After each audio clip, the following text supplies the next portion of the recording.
దేవుని పరిశుద్ధ నామానికి స్తోత్రం కలుగును గాక. ఈ దినముకైన దేవుని వాక్యంను మనం చూద్దాం. కీర్తనల గ్రంథం 42:1-2 వచనాన్ని మనం చూస్తున్నాం. అంటే కీర్తన 42:1 రాయబడి ఉంది, దుప్పి నీటి వాగుల కొరకు ఆశపడినట్లు దేవా నీ కొరకు నా ప్రాణము ఆశపడుచున్నది. నా ప్రాణము దేవుని కొరకు తృష్ణ కొనుచున్నది, జీవము గల దేవుని కొరకు తృష్ణ కొనుచున్నది. దేవుని సన్నిధికి నేనెప్పుడు వచ్చేదను, ఆయన సన్నిధిని నేనెప్పుడు కనబడుదును.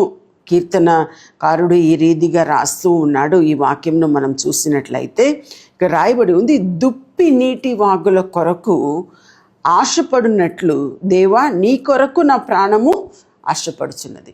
అంటే ఈ దుప్పి గురించి అంటే నేను చదివి ఉన్నానండి, మీరు కూడా చదివి ఉంటారేమో. ఈ దుప్పి ఈ నీటి వాగులు అంటే మనము ఓడ అని చెప్పవచ్చు, నీటి వాగులు అని చెప్పవచ్చు.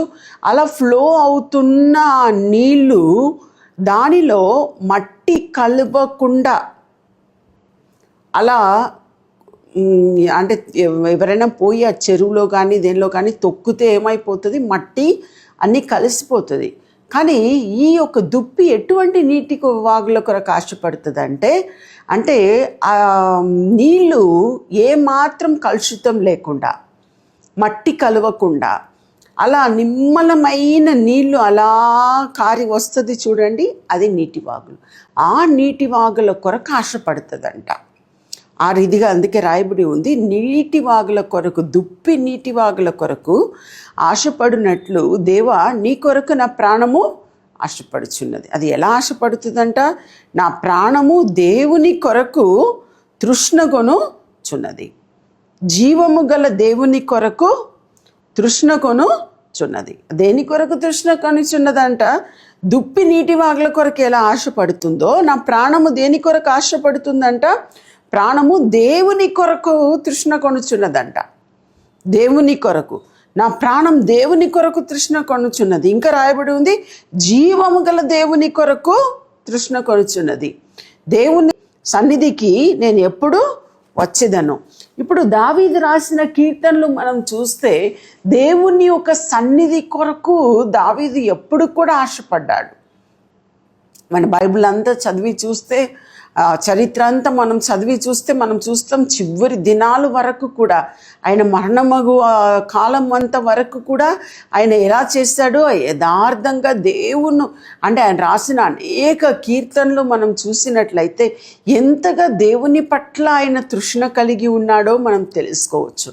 ఆ రీతిగా మన జీవితంలో కూడా బైబిల్ గ్రంథంలో ఉన్న ఆ మాటలు మాత్రం కాకుండా మన నోట్లో వస్తున్న మాటలు, మన హృదయంలో వస్తున్న మాటలతో మన దేవుని ఏం చేయవచ్చు, కీర్తించవచ్చు.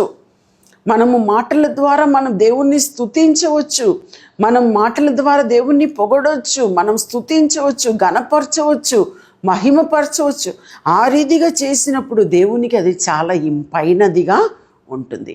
ఆ రీతిగా మనం దేవుణ్ణి కొనియాడినప్పుడు ఆయనకు కూడా అది చాలా సంతోషంగా, దేవుని హృదయానికి అది సంతోషకరంగా ఉంటుందని నేను నమ్ముచున్నాను, మీకు కూడా అది తెలుసు. ఆ రీతిగా మనము అందుకే రాయబడి ఉంది, దుప్పి ఎలా నీటి వాగుల కొరకు ఆశపడుతుందో అంటే ఏ కలుషితం లేని నీళ్ళ కొరకు, ఏ రీతిగా మట్టితో కలిసిన నీళ్లు కాకుండా, ఏ రీతిగా నిమ్మలమైన నీళ్లు, ఏ రీతిగా శుభ్రమైన నీళ్ళ కొరకు దుప్పి ఆశపడుతుందో మనం కూడా దేవుని కొరకు ఆ రీతిగా మనం ఆశపడినట్లయితే మనం కూడా మన స్తుతిని, మన ఆరాధనను ఆ రీతిగా నిర్మలమైనదిగా మన దేవునికి అందించినప్పుడు అది ఇంపైనదిగా ఆయన దృష్టిలో ఉంటుంది. ఆ రీతిగా ఉండాలని మనం కోరుకుంటాం.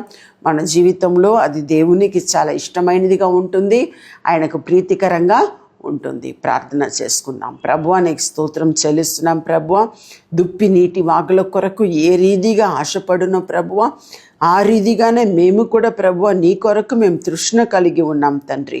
ఈ సమయంలో ఎవరెవరు నీ కొరకు ఆ రీతిగా ఆశపడుచున్నారో ప్రభువా వారి జీవితంలో కూడా మీరు గొప్ప కార్యమును చేయమని నేను ప్రార్థిస్తున్నాను తండ్రి. వారి జీవితంలో ప్రభువా నీ కొరకు వారు ఆ రీతిగా ఆశపడి తండ్రి పైన ఒక సువాసనగా ప్రభువ వారు నీకు బలి అర్పణ చేయాలని ప్రభువ మేమందరూ కోరుచున్నాం తండ్రి వారిని ప్రతి ఒక్కరిని మీ చేతికి అప్పగిస్తున్నాను ప్రభువ. నీకే స్తుతులు ఘనత మహిమను చెల్లిస్తున్నాం. యేసు నామములో అడిగి ప్రార్థిస్తున్నాము మా తండ్రి, ఆమెన్. ఈ ప్రోగ్రాం మీకు ఆశీర్వాదకరంగా ఉన్నదని మేము నమ్ముతున్నాం. ఫస్ట్ లైక్ చేయండి, తెలిసిన వారు మీ ఫ్రెండ్స్ అందరికీ మీరు షేర్ చేయండి, తర్వాత సబ్స్క్రైబ్ చేయండి. తప్పగా ప్రభు మిమ్మల్ని దీవిస్తాడు. ఇక రాబో వీడియోను కూడా మీరు చూడండి, దీవించబడండి. ప్రభు మిమ్మల్ని దీవించును గాక. God bless you.